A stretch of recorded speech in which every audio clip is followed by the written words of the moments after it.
Yo, what is up everyone, and welcome back to another YouTube video with your host, Kenkukun, and today we got another Destiny 2 video. It's been a minute, I apologize, with the fall coming up and then Dragon Ball Z Dokkan Battle videos. I've been putting out a lot of those. The anniversary came around. I'm really hyped for that game. Ghost of Tsushima is right around the corner. 2 days, Thursday night I can download it. Oh, well, Thursday night it'll be playable. I won't play it until night on stream. And I'm going to be doing that on YouTube, so you'll see a lot of Ghost of Tsushima videos on YouTube if you miss my Twitch live streams. But today, we're here to discuss builds, basic a basic build guide. But let's go with we're going to start with the basics. And I guess to start with the basics first, I need to identify and elaborate my personal. Now, these are my opinions. Not everyone is going to be able to play based off of my opinion. Some people will be able to, some people won't. Now, the reason why I have these opinions is because I've played on account recoveries in PvP, and this is strictly PvP. And I have some accounts that I play on, they'll have like PvE builds, so to speak. When it comes to Destiny 2 and Destiny overall, I've never felt like there's ever needed to be a true PvE build when it comes to just your stats, especially Destiny 2, where they flesh out the stats a little bit more than Destiny 1, right?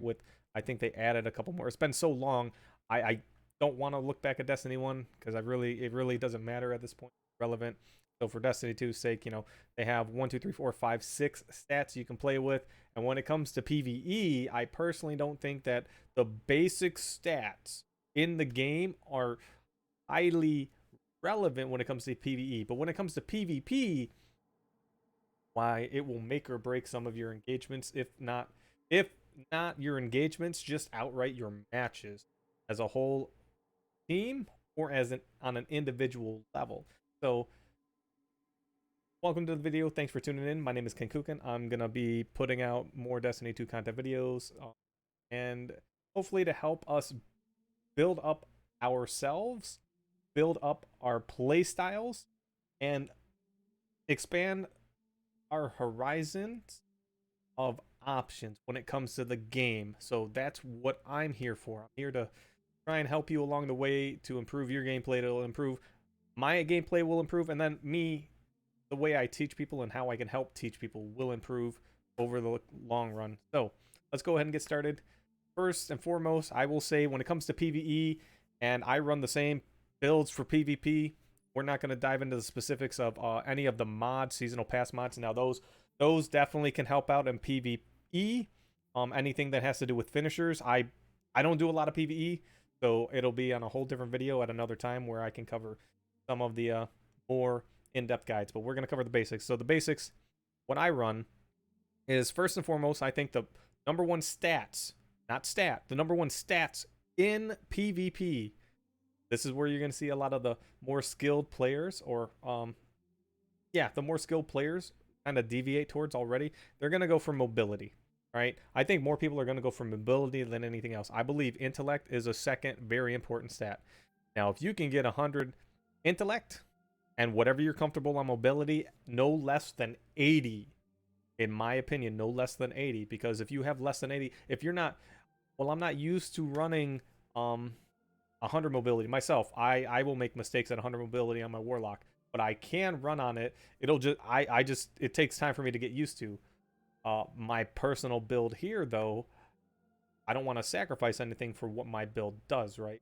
So intellect, mobility, I think are the number one key stats in the game. You can be getting whooped, or at least try and drag out rounds in, let's say, trials or survival or anything like that with high intellect, and you can get away from fights and survive with high mobility, or get to places faster with your engagements, because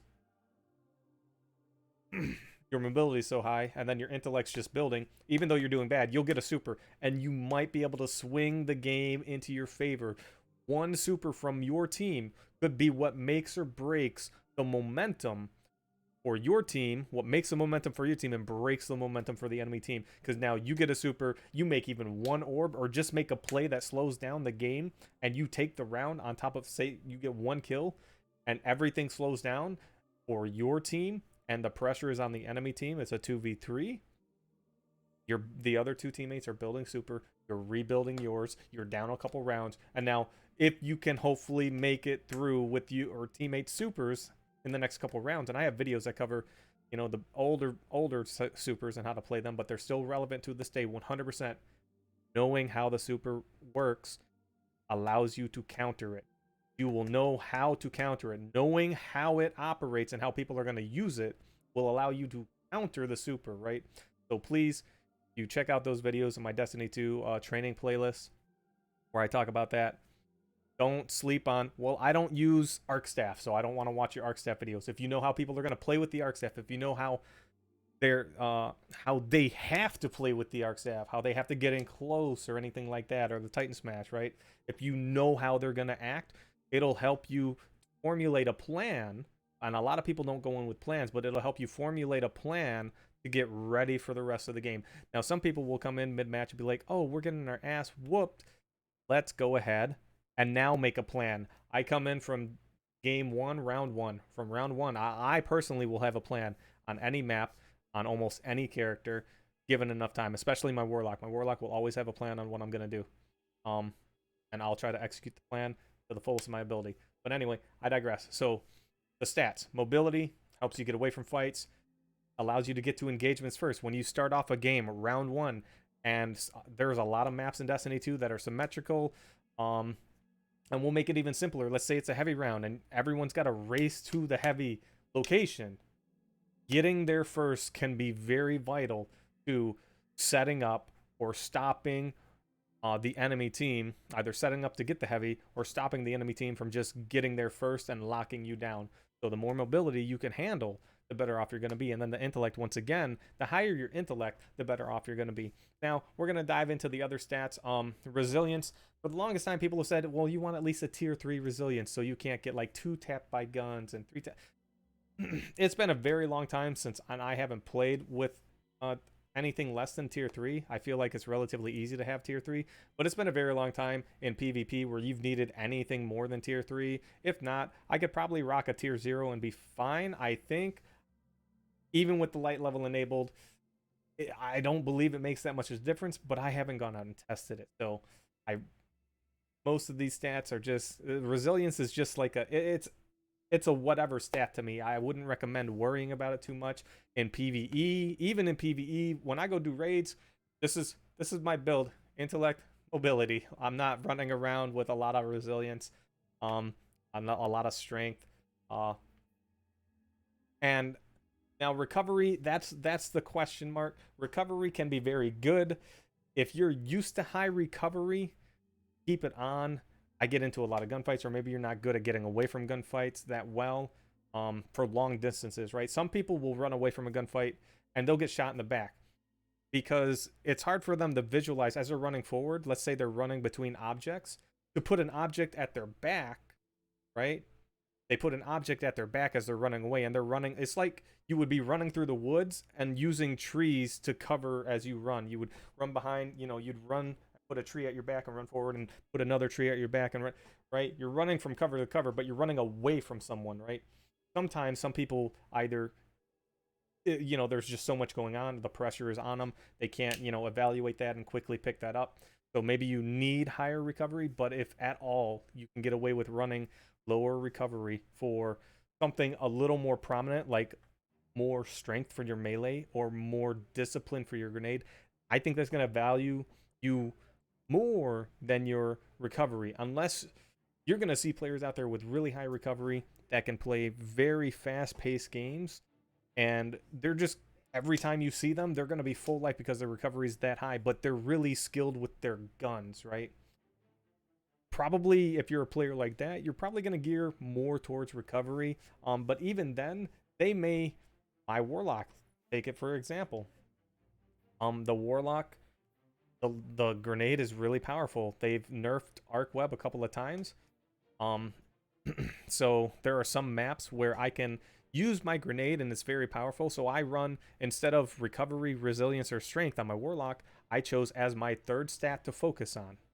I chose discipline. I'm like, all right, let's get it down to, as high as I can. So I got it to a tier 7. If I could get it any more higher without losing intellect or mobility, I would, because arc web, as the more every time it arc webs between 2 or more enemies, it'll give me a piece of it'll recharge my grenade a little bit. So the more it tags people, the longer it goes, the more grenade I could get a grenade back, you know, in 5 to 7 seconds if it takes enough people. I could get not a lot, but I could get nothing back if it takes 2 people once. And you know, now I'm just, maybe I saved 5 seconds where I would have gotten it in 45 seconds. I get it in like 39 seconds because I've saved 5 seconds. Again, 2-minute rounds. That's huge. That's 4 grenades. You know, that's almost 4 grenades a round practically. Depending on if you're dying or anything. So for my build, I chose as my third stat discipline. So a lot, some people have asked, hey, what build should you look for? And I tell them all the time, mobility, intellect, and then anything else that revolves around your build. I think it's recovery that this affects my class ability, my Warlock Rift. Maybe you're a bottom tree Stormcaller, right? And I don't run this just because the super itself isn't as mobile as the top one, and the grenades, maybe on an open map it would be fine, but the grenades, there's a lot of places where you can lock down an area with a good, well-placed grenade, put yourself and your team in a good area to just, you funnel the enemies into it, and you get some chains, and you kill 1, 2, 3 guys, right? Not just with the grenade, maybe a little gunplay, maybe a little finesse, maybe I've killed whole teams by dropping a grenade on them, meleeing them, and the grenade and the melee chains all at once, and everyone just dies. You know, that's assuming you don't die trying to get to that position to throw the grenade on them and melee them at the same time, right? They could have a shotgun and just pelt you, sidearms, you name it, the shade step. There's a lot of things they could do, but if you're ever in that position, or able to create those positions and scenarios, that's going to be good. But yeah, well, Ken, what about, that's what you like to do, and you like to run that on your top tree. What about the bottom tree? So we'll take the bottom tree Stormcaller. Maybe you want more, instead of discipline, you want more recovery. Maybe you want your rifts often, so you're always having Arc Souls. Now, Arc Souls can be very powerful in very stagnant matches and areas against very passive teams where everything's really kind of dragging out. And not only if it's a stagnant team, I think, let me see, Stormcrest, you get landfall, your rifts last longer too, and it charges faster when allies are near, so you're getting your rifts back even faster. Your rift now grants you an arc soul, and then this electrocution melee ability recharges your super grenade and melee. Rising Storm, this electrocuting melee ability recharges your super grenade and melee energy. Not too bad, kind of cool. I thought there was an ability that allowed you to get your super back standing next to your teammates, and I could just be thinking about Destiny 1. But yeah, maybe you want a rift instead of more grenade energy. Maybe you drop that discipline down to a tier 5, and you put your recovery up to a tier 5 instead of a tier 3 like I got. And now you're saving, let's see, you're down to 115, 110 for the class ability cooldown. Your rift lasts a little bit longer. Maybe you go beyond that, and you know, maybe you drop discipline even more. Maybe you drop it down to tier 4, 3, or whatever, right? And instead of looking for anything with discipline on top of intellect and mobility, you would be looking for recovery. And again, recovery can be very well. As a hunter, the hunters, you know, everything relies on their shade step, right? Their class ability relies on their mobility. So that's already, they not only is the #1 stat, in my opinion, in the game very valuable to the hunters, their ability to shade step is tied to the mobility. So at that point in time, they're just looking, okay, it's like I got 2 things taken care of with 1 stat. Now what else do I want? Intellect? Sure. And then boom. Do they want a melee? Do they want a grenade? Do they want really high recovery so they don't have to run Worm Husk? Like, you know, the options are there. And we'll go take a look at my hunter real quick while we're here. And again, these are just the base. I'm just covering the basic builds and what I think the more important stats are. We're not going to get too long into this video. I do have a very specific guide to the hunter I'm about to show you. I do have a very specific video. I'll leave the video at the end of this video. You'll be able to click on it if you want to watch it. It's a very specific build. what I've been running the most on my hunter now. It infuriates people. I get called scrub, I get hate mail, but it's effective, it works, and it exploits one of the greatest features in this game and one of the main features in this game. Now, when I say exploit, I don't mean cheating. I mean it takes advantage of one key factor, and that's the radar in the game. Let's take a look at my hunt.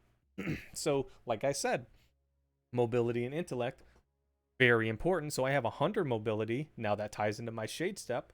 I have 74 intellect. If I could get any more, I absolutely would. I wouldn't have less than a 7 tier intellect at least. Let me cover that too.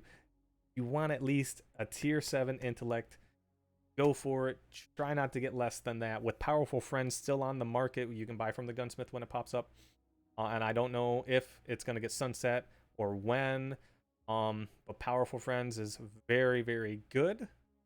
And for now, as of this recording, it's going to help you get 20 mobility. So it's even easier to get mobility and focus on 2 other stats. Because what we've seen, I guess you've probably seen videos or screenshots of people with 3 stats at 100. That's powerful. I almost got 2 stats at 100. On my Warlock, I have 2 stats just under 100 and 1 stat at tier 7 on the dot, right? So here I have 2 100s and a 74. And there's another mod out here, and I actually have it on, I think. Oh yeah, there it is. So, again, we're not going to dive into specifics, but they do have Radiant Light. This is another mod that came out this season or last season, plus 20 strength. My friend wasn't going to tell me about this because he's like, oh man, I'm not going to tell Ken about this because he's the one that gave me the idea for this build because I was running the top tree invisible, and he's like, why don't you run the bottom tree invisible? And when I dove into that build and I started thinking about it and I played around with it, bro, the hate mail flew in.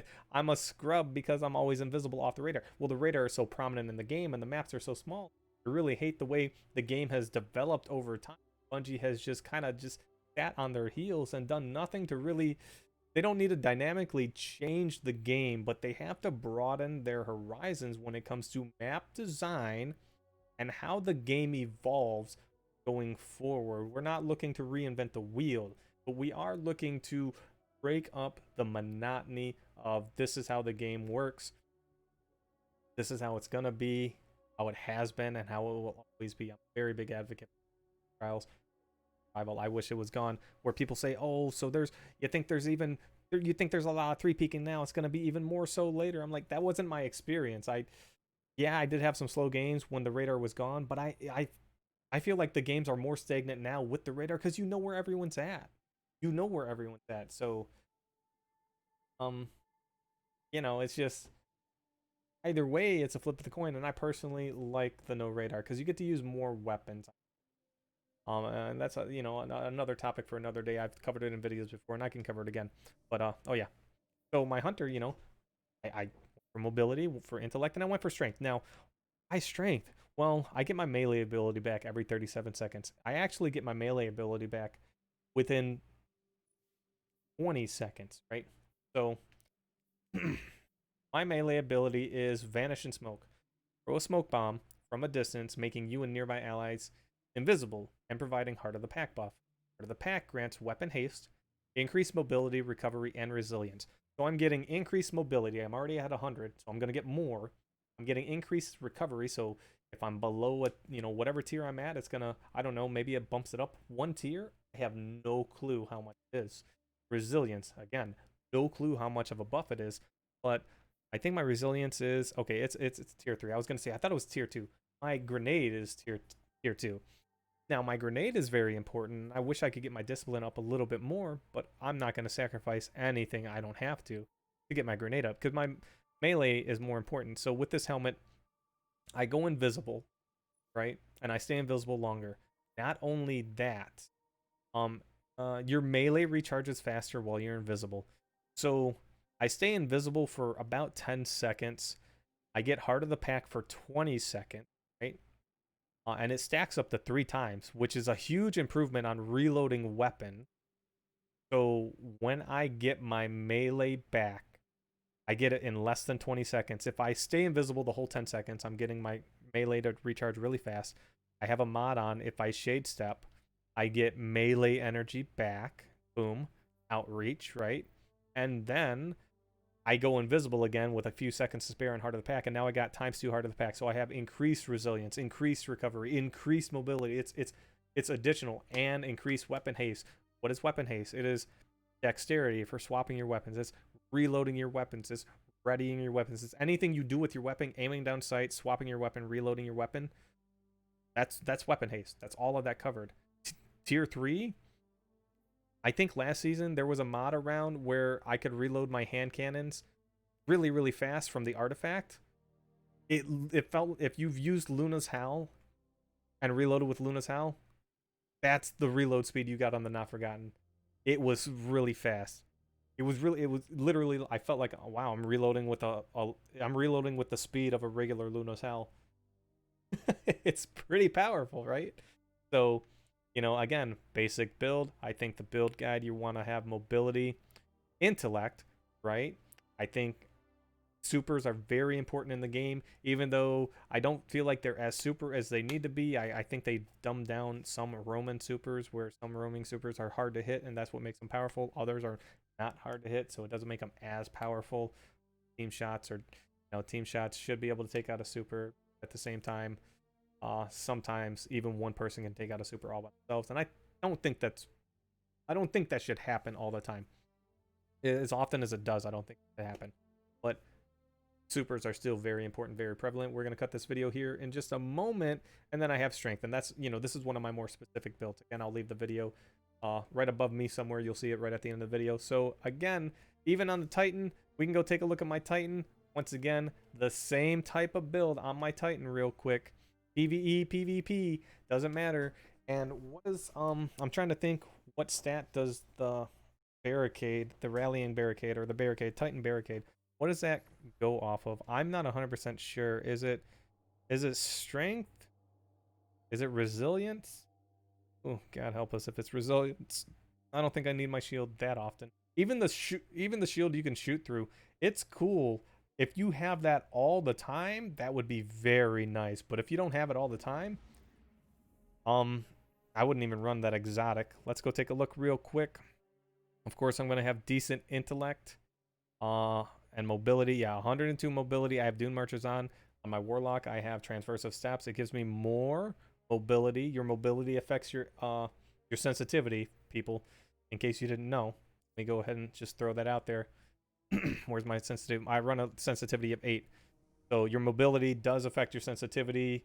If you want to test it out, lower your mobility as low as you can and see how slow your guy turns.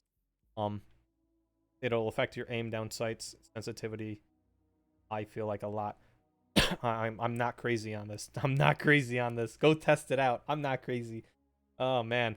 But yeah, I have, you know, a relatively similar build. 100 mobility, 86 intellect, and then, you know, I just went all over the place. But where's my yeah, okay, so resilience for my class ability. I have a tier 4 class ability. The class ability, then, you know, 33 seconds, 30 seconds. This is probably the ability that can recharge the fastest, which is that's actually interesting to know. I wonder what a high resilience Titan would look like. I wonder what I could do with the Titan shield. I may branch out with my Titan and look for a resilience build with mobility and intellect. And maybe I don't use Dune Marchers all the time. Maybe I use the shoot through shields for my teammates and have like a barricade. It's looking like maybe every 25 seconds. At the earliest 20 seconds, which would be pretty powerful. But grenades, the Titan has some of the most powerful grenades in the game. You would want to discipline, you know, more suppression grenades, more lightning grenades. You can run double grenades, right? So even if you don't go with exotics, if you don't even put exotics into the equation, mods into the equation, the artifact into the equation, just taking a look at whatever tree you like to run, and then, all right, what's really good about the top tree? We get double grenades. Well, lightning grenades are pretty powerful, not as powerful as D1. Pulse nades are pretty powerful for locking down areas. Maybe you want a discipline build, but I would, again, stress mobility to get to the... If you want to lock down an area with your grenades, if you can't get there first, and it's a big open area, and the enemies get in there and just spread out, now, instead of locking down the area where they would come out of their spawn or come from a, you know, a hallway or a choke point or a doorway to get to the area, and you would lock that down, now you're trying to push them back, so your grenades aren't as effective for locking down an area. You're more or less trying to push them out of the area and fight your way in, which is viable. But again, that's why I say mobility is very important, because if your whole team can have a plan, know what they kind of want to do, and lock down areas round one with grenades and take that first round with brute force and a little bit of planning and prep, that'll go a long way. So once again, when it comes to PvP, mobility, intellect, I'd put them both right there at number one stats, and then anything else after that is up to you. Strength, discipline, recovery, up to you. I think the Warlock Rift is the one that has the highest cooldown, because they think it's really powerful when you're healing, and it has saved my life. I usually use it in 1v1 scenario. I usually place it down, and I don't want too many people standing in one spot, because a grenade could kill us, a lat team shot, or we just miss an opportunity to kill someone else from a different area. There's just too many wrong scenarios for everyone to be standing in a rift all the time. So recovery is again, for the class ability for the Warlock, but if I was to choose recovery, between recovery and resilience on any character, any class, any build, I would probably take recovery over resilience, because I'd rather get my health back. At the same time, don't get shot, you won't need recovery. Don't lose your gunfights, you wouldn't need resilience, right? Don't miss your shots, you wouldn't need resilience. That's you know, the get good motto. Anyway, thank you so much for watching. We're gonna cut the video here before it gets any longer. Hit the subscribe, leave a thumbs up, let me know in the comment section below if there's any kind of specific builds you would like me to go over or cover. Hey Ken, I use this character, but I wanna get better with my team plays, or I want to get better with my placement or anything like that. And you take a look at my build, even, leave me a link to a screenshot or something in the comment section below. You got Twitter, screenshot your build and be like, hey Ken, what can I do with this build? What are these stats looking like? Can you break it down here and there? And yeah, we can go over and see what's up. Anyway, thank you so much for watching. Consider subscribing, let your friends know, and I will catch you guys next time. Enjoy the rest of your day. This is Kenkukun. I'm out of here. See you next time. Bye-bye.